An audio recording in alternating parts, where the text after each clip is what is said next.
तत्पदं दर्शितं येन तस्मै श्री गुरुवे नमः। तस्मै श्री गुरुवे नमः। आइए दो बार बड़ी प्रेम भाव से श्रीमन्नारायण नारायण नारायण श्रीमन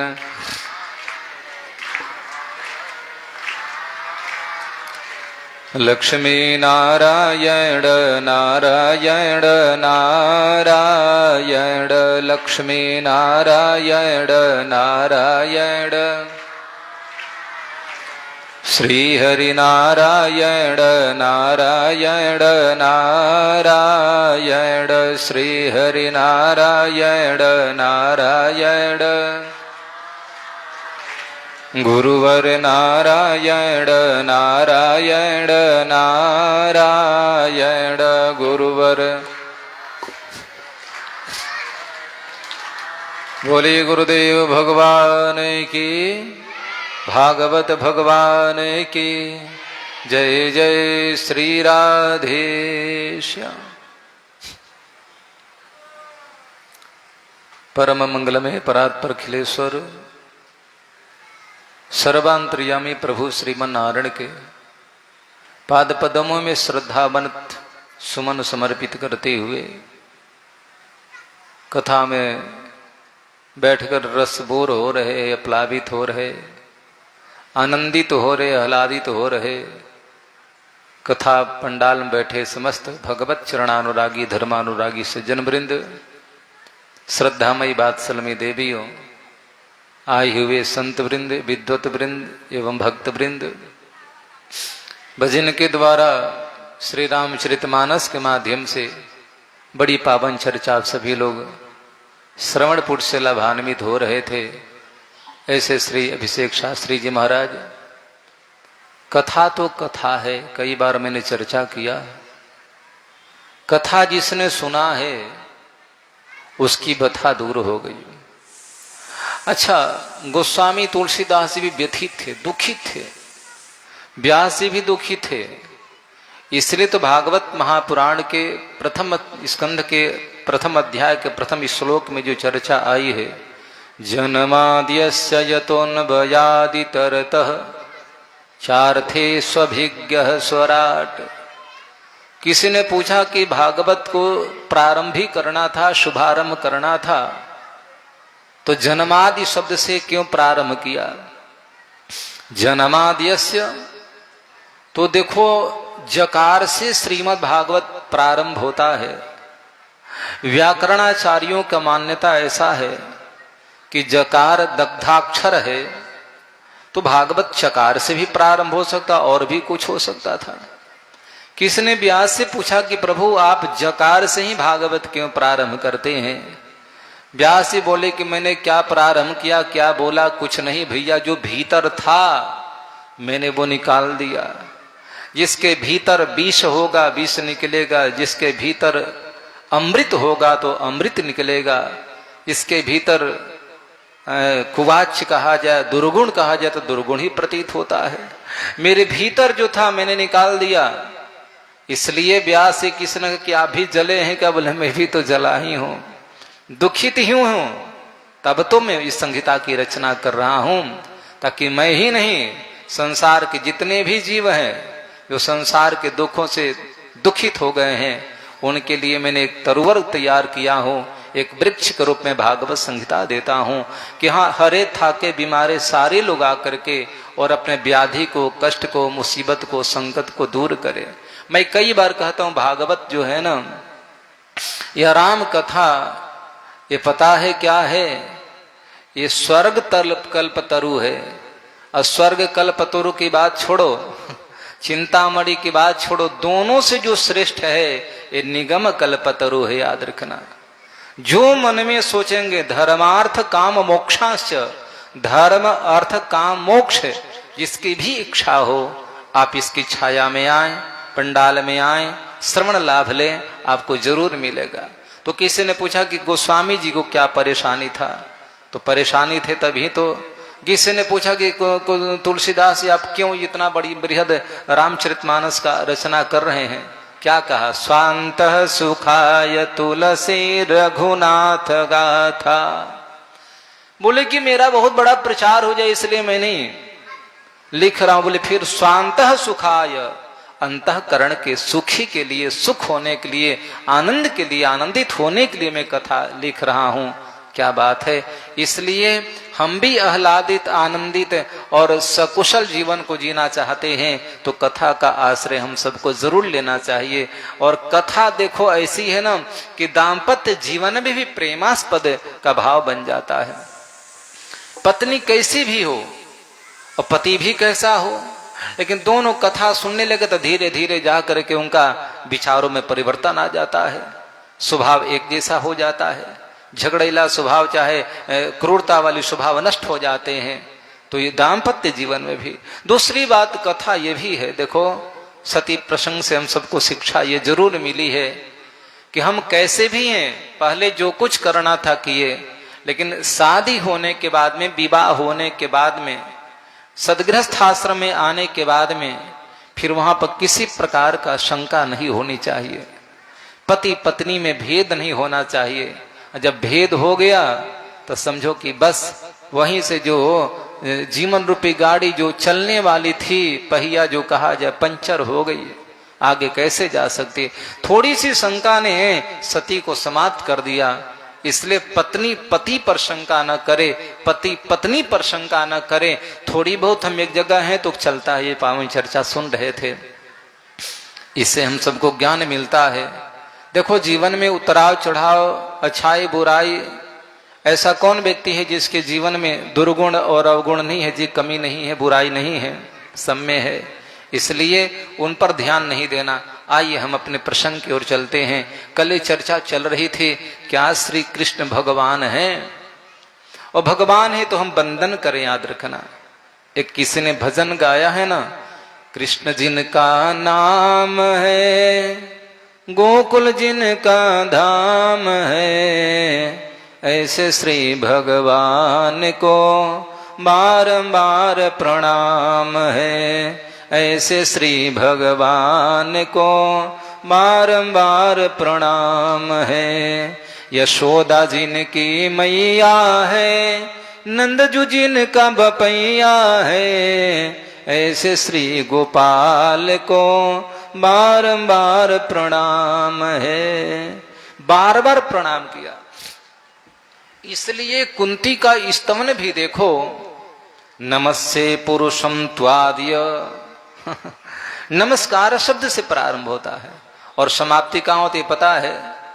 उपसंहार कहा जाए, विश्राम कहा जाए, विराम कहाँ किए, मैं वहां भी नमस्ते शब्द से कहा आपको प्रणाम करती हूं।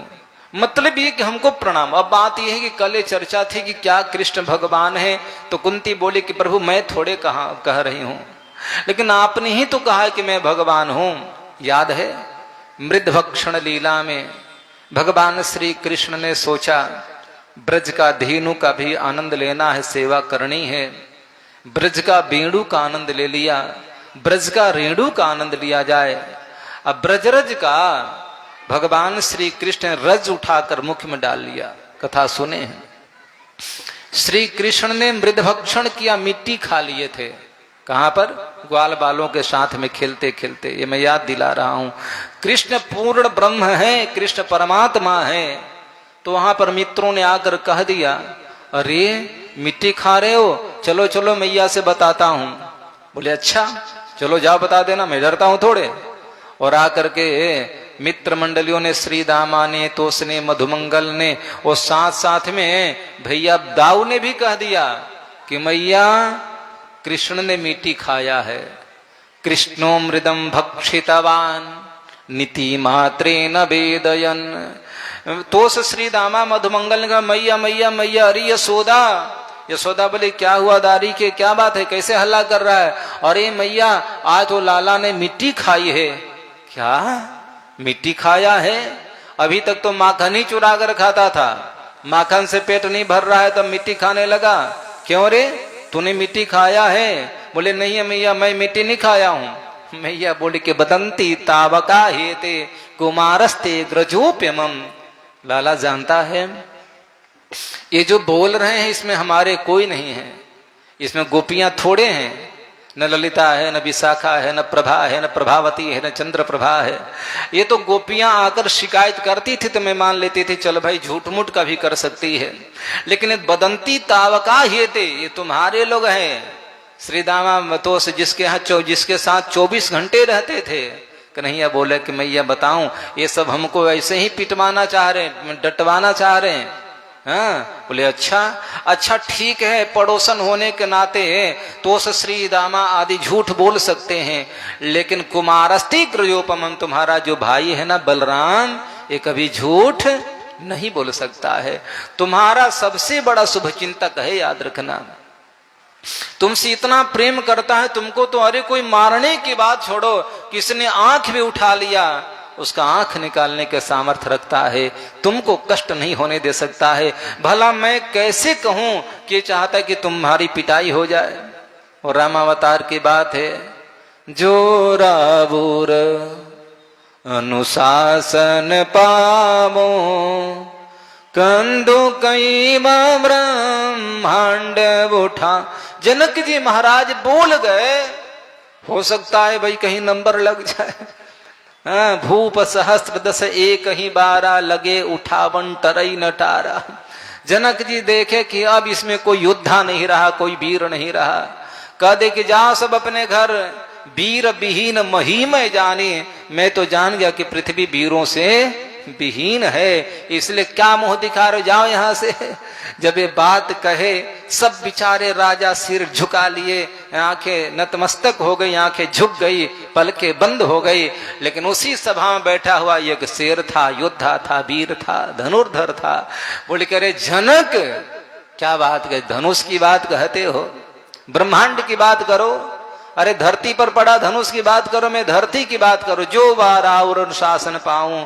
भैया ये रघुकुल दिवाकर, रघुकुल मणि भगवान श्री राम जहां पर बैठे हों वहां पर इस प्रकार के मर्माहत बातें करना, इस प्रकार से छोटी मोटी बात करना, ये गलत बात है।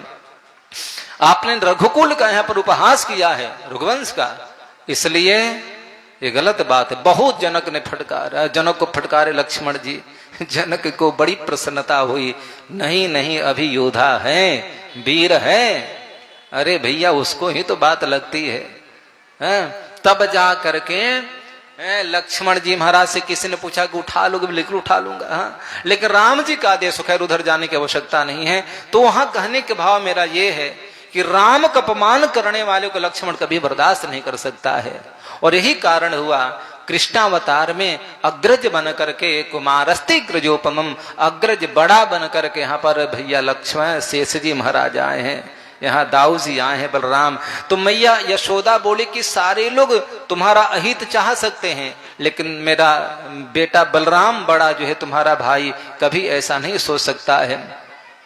अरे मैया तो नहीं जानते, इनमें मिल गया है। अच्छा ठीक है, चलो कोई बात नहीं। तो कृष्ण से पूछी मैया कि तुम मिट्टी खाया है?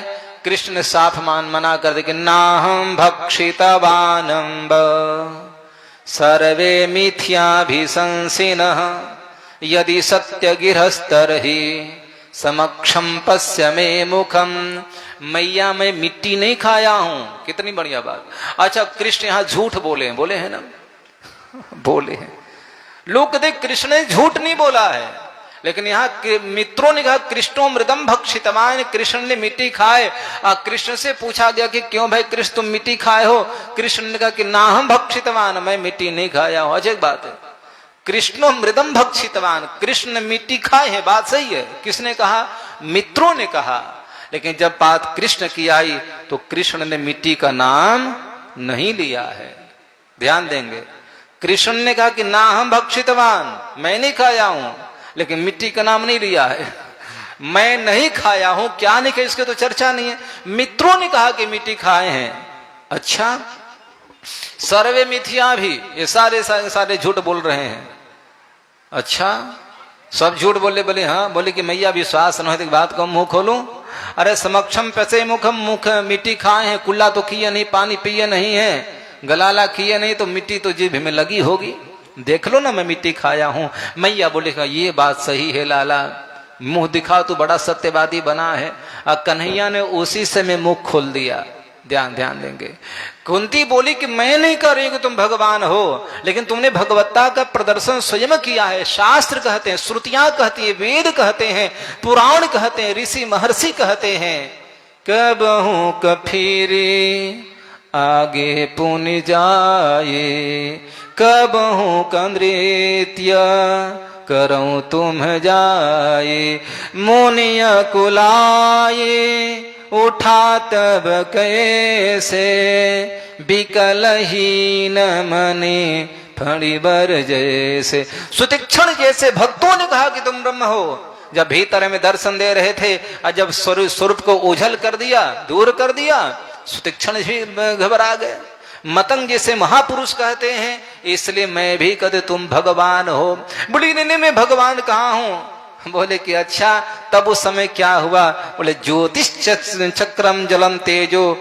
जब कन्हैया ने मुख खोला था तो मैया मुख में क्या देखी थी? मिट्टी नहीं दिखा, मिट्टी थोड़े दिखाई दिया। बोले फिर क्या? बोले कि सारा ग्रह नक्षत्र तारा सूर्य चंद्रमा भूमंडल ब्रज 84 कोस से लेकर अतल बितल जितना भी मैया यशोदा ने देखा होगा, जो नहीं देखा होगा, सब कुछ छोटे से कन्हैया के मुख में दिखाई दे दिया। इसका मतलब मैया सोची कि राम राम, मैं जिसको बालक मान रही हूं ये बालक थोड़े है, ये भगवान है। हम मैया क्या की पता है? उसी समय किम स्वप्न एतद्दुति देव मायाम। यशोदा सोची, कुंती बोली कि यशोदा सोची कि मैं माया, ये मैं स्वप्न देख रही हूं क्या? स्वप्न तो नहीं है, स्वप्न तो सोने के बाद देखते हैं। हम एकाग्रचित हैं। अच्छा, हम ये देवताओं की माया भी नहीं है।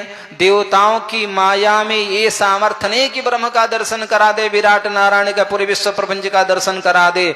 नहीं नहीं नहीं, मैं जिसको अपना बच्चा मानी हूं, जिसको बालक मानती हूं, वो बालक नहीं है, बच्चा नहीं है, वो साक्षात ईश्वर है। और उसी समय मैया यशोदा स्तुति करने लगी। लेकिन आप जान गए कि मैया जान जाए कि भगवान है तो फिर आनंद नहीं आएगा। अच्छा, एक बात कहूं, कोई पुलिस में भर्ती हो, कोई जज हो, और कोई मिनिस्टर भी हो, कोई आईजी डीआईजी हो, और घर में आए मैया बोले कि बाप रे, मैया संकुचित करे, यार ये तो जज है यार, इसे मैं क्या बोलूं। बड़े बड़े केसों में जजमेंट करता है, बड़े बड़े अधिकारी आगे पीछे चलते हैं, और डीआईजी बन जाए तो और मैया घबराने लगे। हजारों को इसने पकड़ करके कारागृह के भीतर कर दिया, कहीं परिजन कर दे तो। लेकिन ऐसा थोड़े होता है। जज जिसके लिए है उसके लिए है। यहाँ तो माँ के लिए बेटा ही है, वात्सल्य वहां मर जाता है। तो कन्हैया ने सोचा कि मैया जान गई कि भगवान है तो भगवत्ता वाला काम करने लगेगी। भगवान की जो दुर्दशा हुई जानते ही, आप बताना क्या है। आप भला ही चावल दाल सब्जी रोटी और 56 भोग खाते हैं, लेकिन भगवान को भोग क्या लगाते हैं? बस वही लाची दाना। वो भी लाची दाना में 2-4 चीटे मरे हो तो भी निकाल कर फेंक कर भोग लगा दोगे। एक आध चीटे के टंगड़ी भी टूटे होंगे तो वो भी चलेगा, कोई बात नहीं, भगवान की ही तो भोग लगाना है। यथा देहे तथा देवे, यथा देवे तथा गुरु। जैसे देह की देखभाल करते हैं, रक्षा उस प्रकार से देवता करना चाहिए। इसलिए हमारे यहाँ कई माताएं बहनें, या फिर ऐसा है दिव्य देशों में भी होता है, बड़े बड़े पुजारी अर्चक करते हैं, सर्दी में भगवान के लिए गर्म वस्त्र ऊनी वस्त्र उड़ाते हैं, गर्मी में हल्का वस्त्र उड़ाते हैं, ठंडी में गर्म पानी से स्नान कराया जाता है। तो मैया कन्हैया सोचे कि मैया जान गई कि भगवान है तो जो माखन मिश्री थे बंद कर देगी अलमारी में रख देगी, तो फिर मैं क्या करूंगा भाई। तो भगवान ने क्या क्या पता है, वैष्णवीं व्यतनोन्माया पुत्र स्नेहमयीं विभु। तब कन्हैया ने वैष्णवी माया का प्रयोग किया। हाँ, वैष्णवी माया जैसे आई मैया को मोहित कर ली और सोचे कि वह क्या हुआ। बोले पुत्र स्नेहमयीं विभु। अभी जो ब्रह्म का विचार आया था, ब्रह्म का जो भाव आया था, वो ब्रह्म नहीं, ये तो मेरा बेटा है। अरे कन्हैया, ये क्या मैं तुम्हारे मुख में क्या देखी? कहने के भाव मेरा ये है। कुंती बोली कि मैं नहीं कर रही हूं, ये साक्षात आपकी मैया बोली है। और आपने ही तो मैया से बोला कि मैया मेरे ही वजह से सारा काम होता है। सूर्यस्त पति मद भजात, मैं थोड़ी बोल रही हूं। इसलिए आज हमको कोई रोक नहीं सकता है। क्या करने से? प्रणाम करने से। प्रणाम करना, नमस्ते पुरुषम त्वादिय, आप आदि पुरुष हैं इसलिए मैं आपको प्रणाम करती हूं।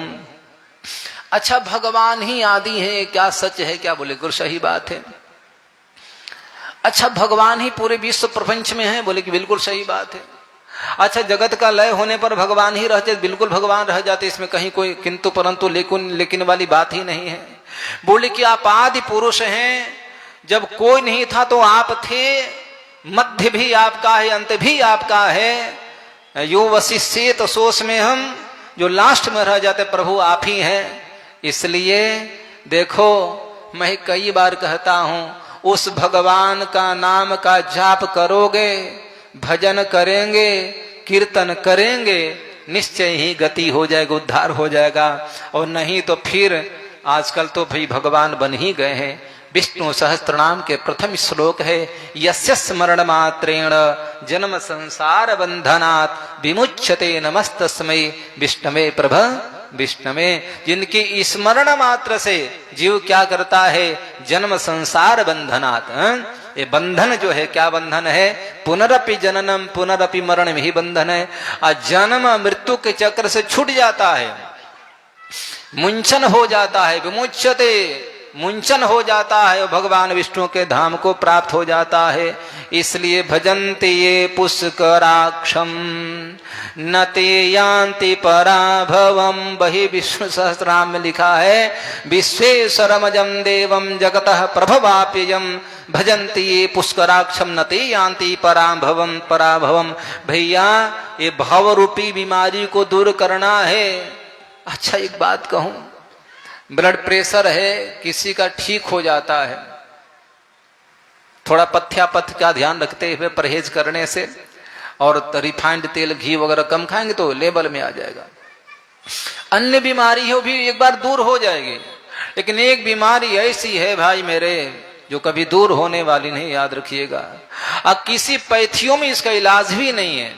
इतनी सारी पैथियां हैं, नेचुरोपैथी से लेकर के, एलोपैथी से लेकर के, होम्योपैथिक से लेकर के, आयुर्वेद से लेकर के, और पता नहीं कितने कितने और पैथियां और औषधियां चल रही हैं। क्या ये बीमारी का पता लगा सकते हैं? बोले कौन सी बीमारी है? बोले क्या किसी पैथियों में पढ़ाया गया आज तक, एलोपैथी वगैरह में? बोले कि नहीं महाराज। क्या बीमारी? अरे शुगर से लेकर, कैंसर से लेकर, टाइफाइड से लेकर के, मलेरिया से लेकर के, अस्थमा से लेकर के, और ब्लड प्रेशर से लेकर, अरे पता नहीं कितने कितने बीमारी है, हा? लेकिन अभी एक बीमारी ऐसा है जिसकी कभी कोई चर्चा नहीं करते हैं, और बीमारी क्या है? भव नाम की बीमारी है। भव मतलब क्या होता है? इस संसार का नाम भव सागर है। भव का मतलब होना होता है, बार बार सागर में, बार बार संसार में जन्म लेना, मरना, यही भव नाम की बीमारी है। याद रखिएगा, लास्ट प्रयास कर लो, लाख उपाय यत्न कर लो, लेकिन बीमारी छोड़ने वाली नहीं है। बोले कैसे छूटेगी, कैसे बीमारी दूर होगी? बोले भजन्ति ये पुष्कराक्षम, जो रात दिन जो है एकाग्र चित होकर के अनन्य भाव से अनन्य चिंतन जो करता है पुष्कराक्ष पद्मनाभ भगवान नारायण का, तो ये भव सागर से पार हो जाता है। इसलिए भव नाम की बीमारी बहुत खतरनाक है, आगे हम चर्चा करेंगे। तो कहने के भाव मेरे कुंती बोले कि प्रभु यहां तो बात यही है, और छोड़ो ना, मैं क्यों कहूं कि तुम भगवान हो, लेकिन आपने स्वयं कहा है। अर्जुन पूछा ना विभूति योग में, केसु केसु च भावेषु चिंतयोसि भगवन् मया। प्रभु, इस संसार में मैं किन किन रूपों में आपको दिखा करूं, किन किन चीजों को देखकर मैं आपका दर्शन प्रत्यक्ष माना करूं? तो श्री कृष्ण ने वहां पर कहा है, अस्वस्थ सर्व वृक्षाणाम देवर्षीणाम च नारदः। जहां पीपल के वृक्ष मिल जाए, याद रखना, वही मेरा स्वरूप होता है। याद रखिएगा, पीपल का वृक्ष साक्षात वासुदेव कहे जाते हैं, वासुदेव का वास होता है। और सथोपनिषद में लिखा, अश्वत्थ सुमहाभाग सुभग प्रिय दर्शनम इष्ट कामोश्च मे देहि शत्रुभ्यस्तु पराभवः। अस्वस्थ वृक्ष का, पीपल के वृक्ष के दर्शन करने मात्र से, याद रखिएगा, समस्त मनोरथें पूर्ण हो जाती, कामनाएं पूर्ण हो जाती है। आपके जो शत्रु हैं वो भी समाप्त हो जाते हैं। तो दो शत्रु होते हैं, याद रखिएगा। एक बहिरंग दृष्टि से जो बाहर के शत्रु होते हैं, अड़ोसी पड़ोसी जो कहा जाए, जो बैर भाव रखते हैं, और एक भीतर के शत्रु होते हैं। तो अस्वस्थ वृक्ष के यानी भगवान वासुदेव के दर्शन करने मात्र से भीतर के जो शत्रु हैं वो सद्य नष्ट हो जाते हैं। इसलिए कृष्ण ने कहा कि संसार में वृक्ष बहुत सा है, नीम से लेकर बबूल से लेकर आम से लेकर कटहल से लेकर बहुत सारे हैं, लेकिन उसमें जब पीपल का वृक्ष मिल जाए तो समझना कि मेरा स्वरूप है, याद रखिएगा। और बोले कि सिद्धों में मैं कपिल हूं, देवर्षियों में नारद हूं, दैत्यों में प्रहलाद मैं स्वयं हूं, वेदानाम साम वेदोस्मि, अर्जुन वेदों में साम वेद मैं स्वयं हूं। और क्या बताऊं, बोले कि और तो क्या भैया, बहुत सी बातें, क्या स्थावराणाम हिमालय स्थानो, स्थायी रूप से रहने वालों में हिमालय मेरा ही स्वरूप समझना। ऐरावतम गजेंद्राणाम, हाथियों में गजेंद्र मैं हूँ, ऐरावत हाथी मैं हूँ, ऊंचे नाम का घोड़ा मैं हूँ, और धेनुओं में काम धेनु गाय जो है वो मैं हूँ।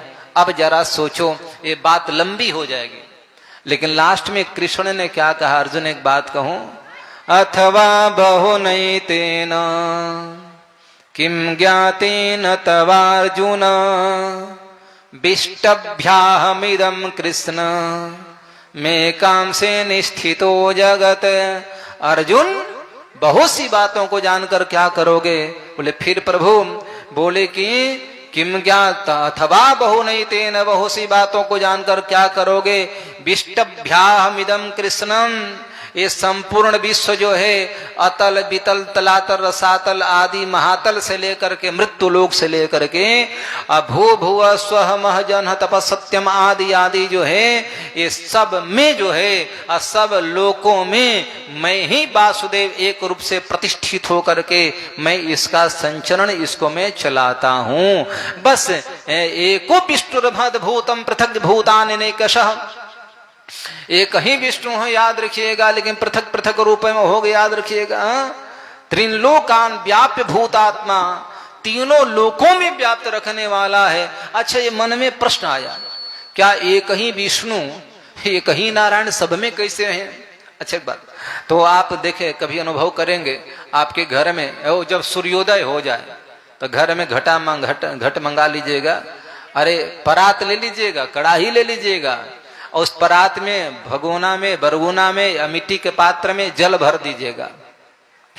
एक पात्र, दो पात्र, 10, 20, 50, 100, 1000, 10,000 जितना संख्या हो, और सब में पानी भर दीजिएगा। अब पानी भरने के बाद में आप प्रत्येक पात्रों के पास जाकर देखेंगे तो प्रत्येक पात्र में सूर्य नारायण दिखाई देते हैं। एक ही आंगन में 50 बर्तन है, 50 बर्तन में पानी भरा पड़ा है, तो क्या सूर्य तो आकाश में एक ही है, लेकिन एक ही सूर्य एक बर्तन में दिखाई देगा, दूसरे बर्तन देखो तो दूसरे में सूर्य दिखाई देगा। और 10,000 बर्तन यदि आपके पास पानी भरा पड़ा है, उसी में 10,000 सूर्य दिखाई देगा। ऐसे ही भगवान एक हैं, लेकिन एक होने के बाद भी वही नारायण अनेक रूपों में प्रतिष्ठित हो जाते हैं। इसलिए तो कहा अनेक रूप रूपाय विष्णवे प्रभ विष्णवे, एक रूप से जो हजारों रूप धारण कर सकता है। तो कहने के भाव मेरा ये है, कुंती बोली कि प्रभु शास्त्र साक्ष्य है, क्या बताऊं,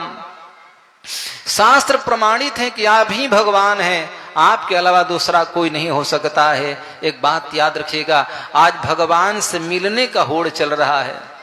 एक गुरु शिष्य की जो परंपरा है ना, आपको मैं बताऊं, इसीलिए लोग दीक्षा लेते हैं, हमारे जीवन का उद्धार हो जाए, मेरा कल्याण हो जाए, और इसलिए भी पता है कि हमको भगवान मिल जाए। इसलिए एक अच्छे वैद्य के पास, एक अच्छे गुरु के पास जाते हैं। और गुरु जो होता है मंत्र देता है, और आप मंत्र का जप करते हैं, आराधना आदि आदि करते हैं, आपने देखा होगा। अब परिणाम स्वरूप क्या होता है जानते हैं? फलस्वरूप ये होता है कि शिष्य के यदि निष्ठा है तो भगवान मिल जाते हैं। लेकिन आज एक ऐसी होड़ चल रही कि हमको भगवान मिल जाए। हम 4 दिन गए, 4 बार सत्संग में गए, भगवान मिल जाए। तो आजकल ऐसे ही बहरूपिया भगवान कह रहे हैं कि वो तो भगवान नहीं मिले कि मैं ही तुमको दर्शन दे दूंगा। जरा सोचो। इसलिए मतंग ऋषि से शबरी पूछी कि पिताजी आप जा रहे हैं गुरुदेव भगवान आप जा रहे हैं, मेरा मार्ग प्रशस्त कौन करेगा, मुझको दर्शन कौन दिखाएगा, दिशा निर्देशित कौन करेगा, दिशा कौन दिखाएगा, तब जाकर के और मैं कैसे भगवान का दर्शन करूंगी। तो स्वयं मतंग बोले कि सबरी एक बात कहूं, देखो अरे तुम्हारी रक्षा, तुम्हारी देखभाल, तुम्हारा संरक्षा, तुम्हारा रक्षा करने वाला परमात्मा नारायण है, जो मेरी रक्षा किया, जो आज तक तुम्हारी रक्षा किया गर्भ से लेकर के और इतने दिन तक जिसने रक्षा किया वही भगवान तुम्हारी रक्षा करेंगे। बोले कि प्रभु भगवान का दर्शन कैसे होगा, मैं कैसे मानूंगी कि भगवान है। तब मतंग जी बोले कि शबरी एक बात याद रखना, मैंने जो मंत्र दिया है उस मंत्र का सतत जप करना, निरंतर जप करते रहना, छोड़ना मत। हमारा तो हाल ये है 4 दिन भजन खूब करते हैं और 5वें दिन आलस प्रमाद आ जाता है, तो फिर बोले छोड़ो यार कल कर लें, तो गलत बात है। 4 दिन भजन किया लेकिन 5वें दिन 6ठे दिन छोड़ दिया, फिर चालू किया, ये गलत बात है। मंत्र जो है लगातार प्रतिदिन नित्यानुसंधान होनी चाहिए। अब मंत्र तो नियम है कि जिस दिन से दीक्षा लिए उस दिन से छूटना ही नहीं चाहिए। खैर उधर भी जाने की आवश्यकता नहीं है। तो यहां मतंग ऋषि ने कह दिया, शबरी मैं बोल रहा हूं राम जी तुम्हारे पास आएंगे। क्या प्रमाण है? बोले राम नाम मैंने जो दिया है उस राम नाम को श्रद्धा पूर्वक तुम जप करो, राम के पास नहीं जाना पड़ेगा, राम तुम्हारे पास स्वयं चल करके आ जाएंगे। राम ब्रह्मति नाम बड़ वरदायक वरदानी। भैया राम जी से तो ज्यादा बड़ा उनका काम करता है। राम न सकहि नाम गुण गाये। नाम में बल कितना है, नाम की महत्ता कितना है, राम जी भी नहीं बता पाते हैं, छोड़ो ना।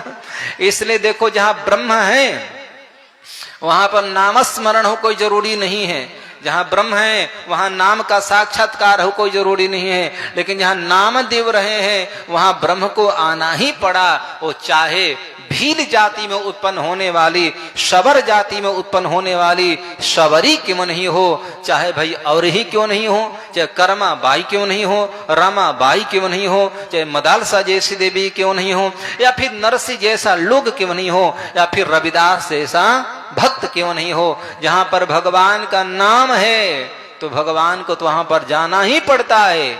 इसलिए सबरी मैं बोल रहा हूं, तुम्हारा गुरु मतंग कि तुम्हारे पास ब्रह्म आएंगे। और वही हुआ, राम जी स्वयं चल करके आ गए। जरा सोचो तो, अब आजकल लोग कहते हैं कि मैं दर्शन करा दूंगा, ऐसी ऐसी लीलाएं चल रही, क्या बताई जाए। आजकल लोग अनहद नाद सुनते हैं, अनहद नाद।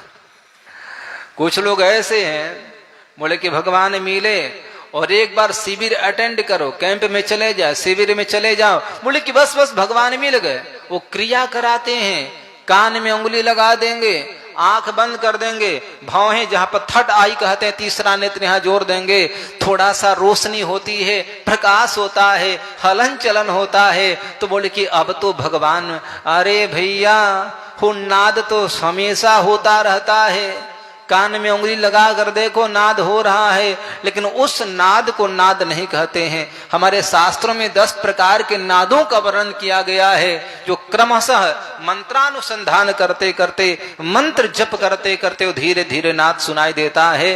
तो आप दर्शन के पीछे मत भागो। शबरी जैसे लोगों को बाल्यकाल से लेकर जवानी बीत गई, वृद्धावस्था आ गई, बाल सफेद हो गए, कितना बड़ा विश्वास है, राम राम राम। शायद मैं आपको मंत्र दिए हों और आप जप करते हो, और साल 2 साल 4 साल 5 साल 10 साल में फायदा न हुआ हो, लाभ न मिले, भगवान के दर्शन न हुए हो, या कोई निजी संसारिक भौतिक वस्तुओं की प्राप्ति न हो, तो मैं सही कहता हूं आप नाम जपना बंद कर देंगे। लेकिन धन्य है सबरी माता, पूरा जीवन निकल गया। मतंग ऋषि बोले कि सबरी राम आएंगे। अब प्रतिदिन सबरी जाकर के झाड़ू लगाती है, रास्ता बुहारती है, पुष्प बिछाती है, आज राम जी आते होंगे, आज राम जी आते होंगे। आज तो देखो तो छप्पर पर बैठ करके, वृक्ष पर बैठकर कौवा भी उच्चारित कर रहा है, कौवा भी बोल रहा है आज जरूर राम जी आएंगे, आज मेरे बाएं अंग फड़क रहे हैं, आज राम जी जरूर आएंगे। सबरी एकदम तल्लीन है, आह्लादित है, आनंदित है, प्रमोदित है। लेकिन आज शाम हो गया, अब आते होंगे, अच्छा अब थोड़ा लेट करके आएंगे। रात्रि हो गई, बार बार भीतर जा रही है, बार बार पर्णकुटी के बाहर आ रही है, लेकिन राम जी आज भी नहीं आए। एक बात याद रखना, किसी ज्ञानी से किसी भक्त की उम्मीद कम नहीं होती है। सैकड़ों वर्ष गुजारने के बाद में सबरी को विश्वास है कि राम जी आएंगे, परमात्मा आएगा। और आज यही हुआ, मतंग के वचन को सत्य करने के लिए भगवान श्री राम को सबरी के दरवाजे पर आना पड़ा। सबरी देखी राम गृह आए, आज स्वयं राम जी चल करके गए। तो कहने के भाव मेरे कि ज्यादा दर्शन के चक्कर में मत पड़ो, हमको तुरंत दर्शन हो जाए। अरे भाई पता है भगवान बोले कि ऐसे दर्शन थोड़े होते हैं। मम दर्शन फल परम अनुपा, जीव पाव निज सहज स्वरूपा। अभी कोई सामान्य दर्शन है? जीवन के पाप ताप संताप वासना विकार आदि खट विकार नष्ट नहीं होते हैं तो भगवान नहीं मिलते हैं, याद रखना। मैं तो यही कहा करता हूं, भगवान की कथा में जब इतना आनंद आता है, कथा में आनंदित होते हैं, नाम जप में आनंद मिलता है, तो भगवान का दर्शन हो जाए, ब्रह्म का दर्शन हो जाए तो फिर कैसा लगता होगा। इसलिए भाई मेरे, अब बात यहां पर आ जाए, एक कृष्ण भगवान हैं, कैसे? हलाहल कालकूट विस्पान कराने वाले पूतना को प्रभु ने मार दिया। 7 वर्ष के श्री कृष्ण ने 7 कोस गिरिराज पर्वत को उठाकर रख लिया। एक इधर के ही भगवान है, मैं देखो किसी का नाम लेना नहीं चाहता हूं, लेकिन मैं ले भी लेता हूं, जो शायद प्रयागराज से आगे निकले थे कि बीच में गोली ही मार दिया, सब मर गए थे, नाम भूल रहा हूं इधर ही के थे, और आई पता नहीं कहां से निकल रहे थे, तो वो भी भगवान थे। हाँ, मैं तो इस्लाम नगर में था, पता नहीं क्या उनके साथ में कुछ बहनें भी मारी गई थी, याद रखना। हाँ बेचारे, हाँ तो वो भी भगवान थे। क्या बताई जाए भगवानों का। इसलिए भगवान की परीक्षा होती है। आज भी बहुत भगवान है, याद रखिएगा। आज भी भगवान है। तो मैं इन भगवानों से कहना चाहूंगा, या फिर आप ही के गुरु जी कहते हैं कि शिष्य होते हैं ना, अरे क्या हनुमान जी को मानना है उनका फोटो रख देना। गौरी गणेश के पूजा की आवश्यकता है, गुरु जी का फोटो रख दो। अरे जो काम गौरी गणेश करेंगे गुरु जी नहीं करेंगे, गुरु जी का काम अलग है, गौरी गणेश का काम अलग है, शिव का काम अलग है, गुरु का काम अलग है, याद रखिएगा। अब आज कल के लोग तो गौरी गणेश के भी पूजा का छीन लिया, शिव का भी पूजा छीन लिया, शिव का भी हक छीन लिया, देवी देवताओं का भी हक छीन लिया, इंद्रादि देवी देवताओं का भी जो हक था वो भी छीन लिया, और सारे लेकर के अजगर बन करके और सब निकल गए। क्या मतलब है यज्ञ करने का? राम राम राम। इसलिए याद रखिएगा, बोल कृष्ण भगवान की। इसलिए भगवान की परीक्षा होनी चाहिए। तो आजकल जितने महात्मा अपने को भगवान मान बैठे हैं, या भगवान के दर्जा दे दिए हैं, या फिर उनके अनुयायी जो कहते हैं, तो कई लोग मिले हमसे, बोले कि महाराज वो तो गुरु जी मना किए हैं कि शिव जी को काहे मान रहे हो, राम जी को। मैं हूं तो सही, घर से सारे देवी देवताओं का फोटो हटा दिया कि बस गुरु ब्रह्मा गुरु विष्णु गुरुदेवो महेश्वर, अब करो गुरु जी की पूजा। तो इन भगवानों से करना एक काम, एक डिब्बा सल्फास खरीद लेना, और उसमें से एक टुकड़ा नहीं आधा टुकड़ा लीजिएगा। बोले कि हे भगवान महाराज, गुरुदेव भगवान, हे साक्षात नारायण जी महाराज, आप तो साक्षात ईश्वर के अवतार हैं, अब आपका दर्शन हो गया तो कौन शेष रह गया। इसलिए एक निवेदन, एक पूजन, एक भेंट करने के लिए आया हूं वस्तु। बोले क्या चीज? बोले कि सल्फास का टिकिया है सल्फास की गोली है, वो जहर का एक शीशी ले लें। बोले कि बस इसको खाकर तुम पचा दो, टेबलेट खाओ सल्फास वाली, खाकर पचा दो, तो आज से मैं सारे भगवान को मानना बंद करके तुम्हारी पूजा करना प्रारंभ कर दूंगा। हाथ जोड़ लेंगे, पीछा छुड़ा कर भागेंगे। भैया जान रहा तो सब कुछ रहा।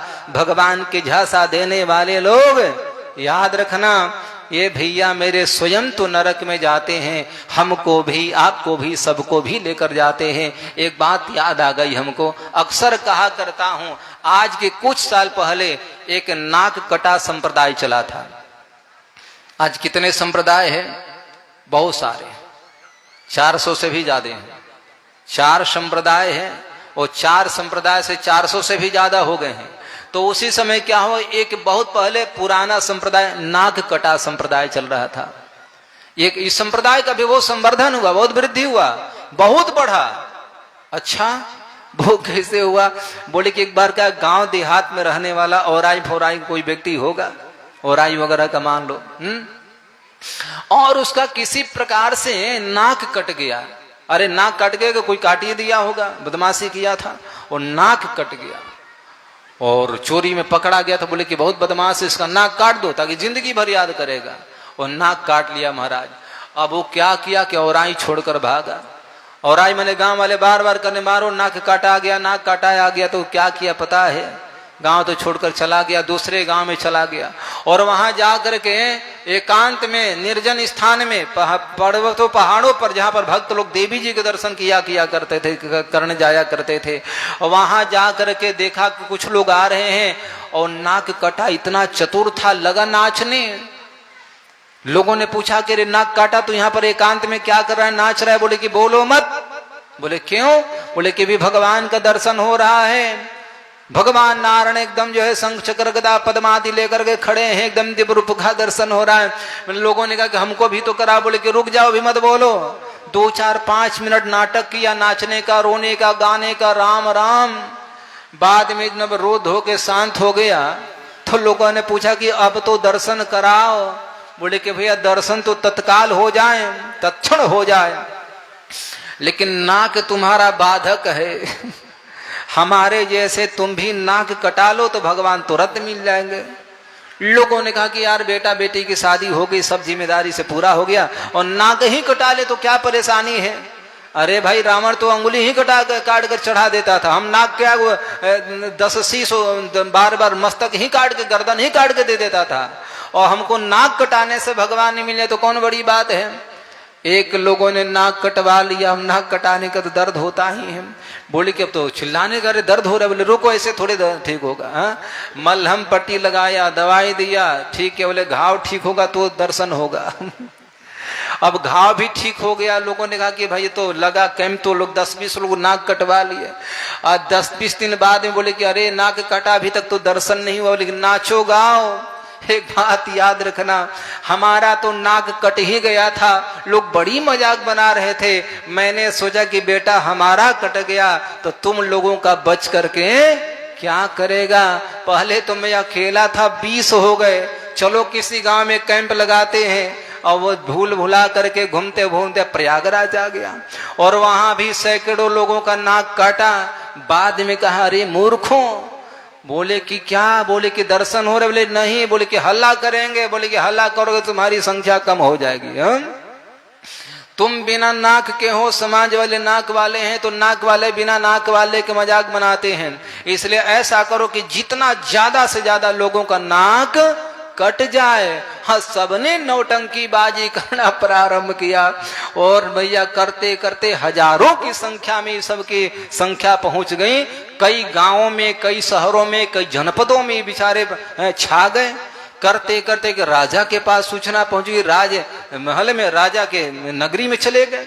उस राजा को पता चला कि भैया के नाक कटा संप्रदाय आया है, उसमें लोग नाक कटवा करके और तुरंत दर्शन करा देते हैं।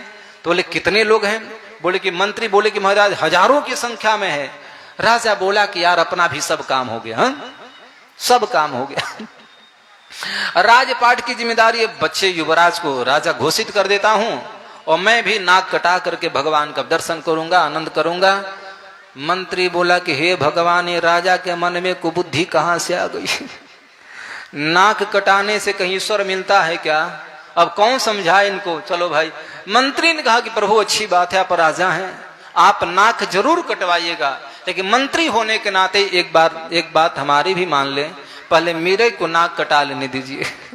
पहले हम नाक कटवा लेते हैं, दर्शन होगा, मैं आपको बता दूंगा, तब बाद में आप नाक कटा लीजिएगा। मंत्री सोचा कि मैं नाक कटा लूंगा, कहीं कुछ अपकीर्ति बदनामी नहीं होगी, और राजा का ही नाक कट जाएगा तो फिर प्रजा मुंह क्या दिखाएगी?